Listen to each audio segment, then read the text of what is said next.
රයිෆල්ස් ඇන්න පිස්ටල් තමයි ප්‍රධානම කැටගරි දෙක. ඒ කැටගරේ එක ඇතුළදි තව තියෙනවා බ්‍රේක් බැරල් කැටගරීක යා රයිෆල් ඇතුළේ. එතකොට අපි ස්පෝට්ටක් විදිට නැත්තම් ඔය ඔලිම්පික් ලෙවල් එකට වගේ ස්පෝට්ටක් විතර කරනම් අපි කරන්න ඕනේ PCP තමයි කරන්න ඕනේ. PCP ගන්න වලින් තමයි රයිෆල් ඇන්න පිස්ටල් යන්නේ. ඒ වගේම තව කම්පිටිෂන්ස් ලංකාවේ තියෙනවා බ්‍රේක් බැරල් කම්පිටිෂන්ස්. යා රයිෆල් කාණ්ඩේ බ්‍රේක් බැරල්. එතකොට ප්‍රධාන විදිහටම අපි ගොඩක් අය බොරු වෙන දෙයක් තමයි මම දැකලා තියෙනවා. යා රයිෆල් එකක් ගන්නකොට යා රයිෆල් එක ලයිසන්ස් ඕනද කියලා. එහෙම ලයිසන්ස් ඕන වෙන්නේ නැහැ. මොකද එයා රයිෆල්ස් පනතට අනුව තියෙන පනත ලියලා තියෙනවා මේවා ගිනියවි ගාණ්ඩයට ගන්න නැහැ කියලා. එතකොට ඒවට කෙලින්ම පාවිච්චි කරන්න පුළුවන් කිසි ප්‍රශ්නයක් නැහැ. ලයිසන්ස් ඕන වෙන්නේ නැහැ.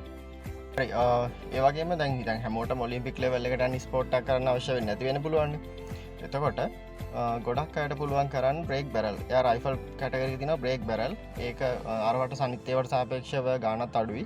ඉතින් ඒ කරන්න පුළුවන්. එතකොට ඔයගලන්ට කම්පිටිෂන්ස් සාමාන්‍යයෙන් අවුරුද්දට 3ක් වගේ තියෙනවා. එතකොට ඔයගලන්ට ඕන කම්පිටිෂන්ස් තියෙන දේවල් කියන හොයාගන්න පුළුවන් NSSF නැත්නම් National Shooting Sport Federation කියන වෙබ්සයිට් එක through ගිහිල්ලා ඒකේ ඔක්කොම PDF එකක් තියෙනවා. කම්පිටිෂන්ස් තියෙන කොහොමද කියලා හොයාගන්න පුළුවන්.